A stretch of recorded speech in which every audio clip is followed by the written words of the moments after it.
በ2026 የሚተገበረውን አዲሱን የዩቲዩብ ህግ ሰምታችኋል።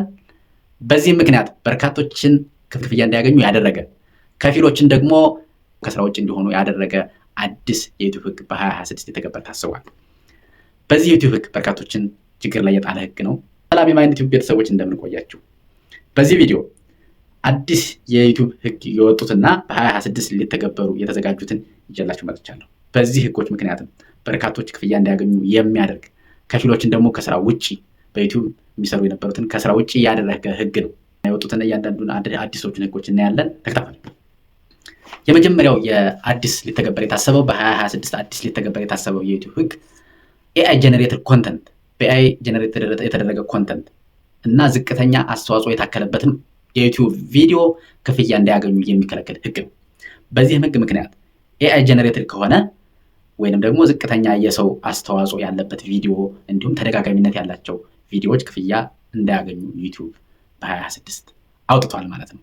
በዚህም ምክንያት ለምሳሌ አውቶ ጀነሬትድ የሆኑ ቪዲዮዎች ወይም ደግሞ በኤአይ የተሰሩ ቪዲዮዎች የሰዎች አስተዋጽኦ ወይም ደግሞ የሰዎች ኢንተርቬንሽን ከሌለባቸው ክፍያ እንዳያገኙ ከልክለዋል ማለት ነው። ለምሳሌ አውቶ ጀነሬትድ ቮይስ ያላቸው ቪዲዮዎች አሉ።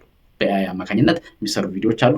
ስላይድ እያሳዩ ለምሳሌ ምንም አስተዋጽኦ ሳይደረግበት ስላይድ እያሳዩ የሚሰሩ ቪዲዮዎች ከሆኑ፣ ማስ ቪዲዮዎች ለምሳሌ ብዙ ሰው ያለበት ኦርሰንቲ ዝም ብሎ ማስ ቪዲዮ ምንም አስተዋጽኦ የሌለበት ቪዲዮ ከሆነ እንደዚሁ ክፍያ እንዳያገኙ ወይም ደግሞ ሞኔታይዝ እንዳይሆኑ ይከለክላል ማለት ነው በ2026። ይሄ እንግዲህ ከፍተኛ ለውጥ የተባለበት ወይም ደግሞ ትልቅ ቼንጅ ዩቲዩብ ትልቅ ቼንጅ አደረገ ከሚባሉት ህጎች ውስጥ የመጀመሪያው ይሄ ሞኔታይዜሽን አዲሱ ህግ ነው ማለት ነው።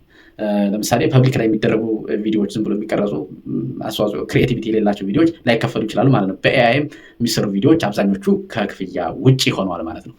ነገር ግን በኤአይ የሚሰሩ ቪዲዮዎች ክፍያ እንዲያገኙ ከተፈለገ ኤአይ የሚሰራው ቪዲዮ የሰዎች ቮይስ ወይንም ደግሞ የሰዎች ምልከታ፣ የባለቤቱ ምልከታ ወይም ደግሞ ኢሜጅ ቪዲዮ አብሮ ኢንክሉድ መሆን አለበት ማለት ነው። ያ ካለው ግን የሰው ኮንትሪቢዩሽን ካለው ክፍያ ሊያገኝ ይችላል ማለት ነው። ማስ ቪዲዮ ወይም ደግሞ ዝቅተኛ አስተዋጽኦ የተደረገባቸው ቪዲዮዎችም እንደዚሁ ክሪኤቲቪቲ ኢንክሉድ አድርጎ ወይም አስተዋጽኦ ተደርጎባቸው ከተቀረቡ ክፍያ ሊያገኙ ይችላሉ ማለት ነው።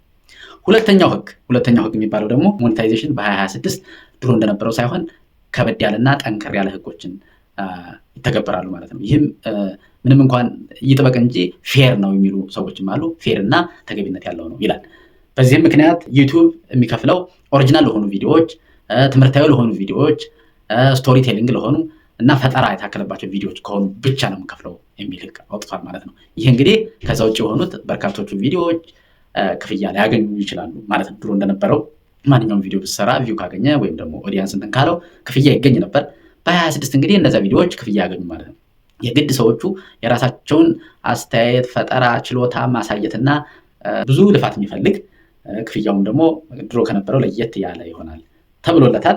በዚህ ምክንያት እንግዲህ ከክፍያ ነፃ የሆኑ ወይም ክፍያ እንዳያገኙ የተከለከሉ ቪዲዮዎች ሪአክሽን ቪዲዮ ለምሳሌ ምንም አይነት ሙያዊ ትንተና ሳይደረግበት ወይም ደግሞ ስለዛ ሪአክሽን በቪዲዮ ላይ ተገቢ የሆነ ትንታኔና ትችት ሳይደረግ ሪአክሽን ቪዲዮ የሚሰሩትን ክፍያ አልከፍልም ብለዋል ዩቲዩብ። እንግዲህ ይሄ ከፍተኛ ለውጥ የሚባለው ነው። ተደጋጋሚነት ያላቸው ቪዲዮዎች ለምሳሌ ተመሳሳይነት ያላቸው ኮንተንቶች ምንም አይነት ኮንትሪቢዩሽን ወይም ደግሞ አድ ቫሊዩ ሳይደረግባቸው የሚለቀቁ ቪዲዮዎች እንደዚሁ አልከፍልም በሚል ዩቲዩብ አዲስ ህግ አውጥተዋል ማለት ነው።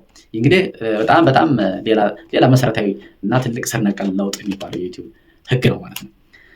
ሌላኛው ሶስተኛው ህግ ደግሞ እንደዚሁ የላይቭ ስትሪም ኤጅ ሌቭል ወይም ላይቭ ስትሪም የዩቲዩብ ክሪኤተር 16 ዓመት እና ከዛ በላይ መሆን አለበት ላይቭ ለመግባት ማለት ነው። ወይም ደግሞ ኮንተንት ክሪኤት ለማድረግ ይህን ያክል እድሜ ገደብ ሊኖረው ይገባል ብሏል ዩቲዩብ። ከዛ ውጭ ከሆነ ከ13 እስከ 15 ዓመት እድሜ ያላቸው የዩቲዩብ ክሪኤተር ወይም ዩቲዩብ ባለቤቶች ከሆኑ ግን አሳዳጊያቸው ወይም ወላጆቻቸው አብረው ሊገኙ ይገባል ብሏል። እንግዲህ ይህ አዲስ ለውጥ ነው። በጣም መሰረታዊ እና ስር ነቀል ለውጥ የሚባለው የላይቭ ስትሪም ህግ ነው ማለት ነው። ከዛ ውጭ ከሆነ ግን ይህንን የጣሰ ከሆነ ቻናሉ ሊዘጋ ይችላል ወይም ላይቭ ስትሪሙ ሪስትሪክት ሊሆን ይችላል ይላል። ይህን ከዚህ በፊት የነበሩትን እንግዲህ ህጎች በአዲስ መልክ የተካ ህግ ነው ማለት ነው። አራተኛውና ሌላው መሰረታዊ እንትን የሰርችንግ ኤንድ ዲስከቨሪ ቼንጅ ቪዲዮዎች የዩቲዩብ ቪዲዮዎች ሰርች ሲደረጉ ወይም ዲስከቨሪቢሊቲያቸው በሌላ አይነት መልክ እንዲሆኑ አድርጋለሁ ብሏል ዩቲዩብ። እንግዲህ ይህም ሌላ አዲስ በ2026 ሊተገበር የተዘጋጀው ህግ ነው ማለት ነው።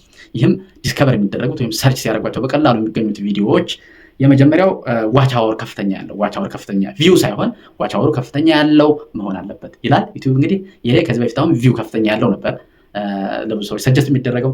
አሁን ግን ዋች አወሩ ረጅም ሰዓት የታየለት ቪዲዮ ከሆነ እንጂ ቪው ብዙም ማስተዋጽኦ ያን ያክል ነው ማለት ነው። ሌላው ሃይ ኢንጌጅመንት ያላቸው ኢንጌጅድ ሆኑ ኦዲየንሱ ኢንጌጅመንት ካለው እዛ ውስጥ አስተያየት እየሰጠ ኮሜንት እያደረገ ከሆነ እንደዚሁ ሰጀስት ያደርገዋል ማለት ነው። ዩቲዩብ ሰጀስት የሚያደርገው አልጎሪዝሙ እንግዲህ በዚህ መሰረት ነው ማለት ዲስከቨር የሚያደርገው ወይም ሰርች ሲደረግ በቀላሉ የሚመጣው ሃይ ኢንጌጅመንት ያላቸው ቪዲዮዎች ከሆኑ ነው ይላል። ይሄ እንግዲህ በጣም ጊር ቼንጂንግ ወይም ትልቅ መሰረታዊ ለውጥ ከሚባሉት ውስጥ አንዱ ነው። ደግሞ በፊት የነበረው ቪው ነው፣ አሁን ደግሞ በኢንጌጅመንት እና ዋች አወር ተብሏል ማለት ነው። ሌላው ቪወር ሳቲስፋክሽን ነው። ዝም ብሎ ቪው ማድረግ ሳይሆን ምን ያክል ሳቲስፋይ ሆኗል፣ እዛ የሚያስቀምጠው ሳቲስፋክሽን ሌቭል አለ፣ ላይኩ ወይም ደግሞ ኮሜንቱ ምናምን። እነዚህ መሰረት በማድረግ ዩቲዩብ አልጎሪዝሙ የዛ ዩቲዩብ ቪዲዮ እነዚህን መሰረት በማድረግ ለሌሎች ሰጀስት የሚያደርገው ዲስከቨራቢሊቲው ቻንሱ በዚህ መሰረት ከፍ ይላል ማለት ነው። ከዛ ውጭ የሆኑት ድሮ የነበረው አሰራር በዚህ መልኩ ተቀይሯል ማለት ነው። አንዳንድ ቪዲዮዎች እንደዚሁ ኦልድ ኤንድ ሪሰንት የሚልም ቪዲዮ ክፍያ እከፍላለሁ እያለ ነው። ማሪ ደግሞ ሾርት እና ሎንግ ቪዲዮ በሚል ቪው ከፋፍሎ የቪዎቹን የሎንግ ቪዲዮ እና የሾርት ቪዲዮ ብሎ እንደዚሁ አልጎሪዝሙ ላይ የሚታየው የዋች አወሩንም እንደዚሁ በመከፋፈል አሳያለሁ። ወደፊት አሰራሩ በዚህ መልኩ ይሆናል ይላል ዩቲዩብ። እንግዲህ ፖፑላር እና ሪሰንትሊ አፕሎድድ ፖፑላር ኤንድ ሪሰንትሊ አፕሎድድ ቪዲዮ በሚልም እንደዚሁ ክላሲፋይ ይደረጋሉ። ቪዲዮዎች ከዚህ በፊት በነበረው ሳይሆን በአዲስ መልክ ፖፑላር የሆነው ለብቻው፣ ሪሰንትሊ አፕሎድድ የሆኑት ኦልድ ሾርት በሚል እያንዳንዳቸውን ስትራክቸርድ በሆነ ቪው አስቀምጣለሁ ብሏል ዩቲዩብ። እንግዲህ አምስተኛውና የመጨረሻው ደግሞ የተወሰኑ የኮንተንት ፈጠራዎች እንደዚሁ ክልከላ ተደርጎባቸዋል። ከዚህ በፊት ባልነበረ ወይም ደግሞ ከዚህ በፊት ለየት ባለመልኩ አንዳንድ የዩቲዩብ ኮንተንቶች የዩቲዩብ ቪዲዮዎች ክልከላ ተደርጎባቸዋል። ይህም ከነዚህ ውስጥ የጋምብሊንግ ኮንተንቶች ምንም አይነት ክፍያ እንዳያገኙ ከልክሏል ማለት ነው። ዲጂታል ከረንሲ ፕሮሞሽን እንደዚሁ ክልከላ ተደርጎባቸዋል።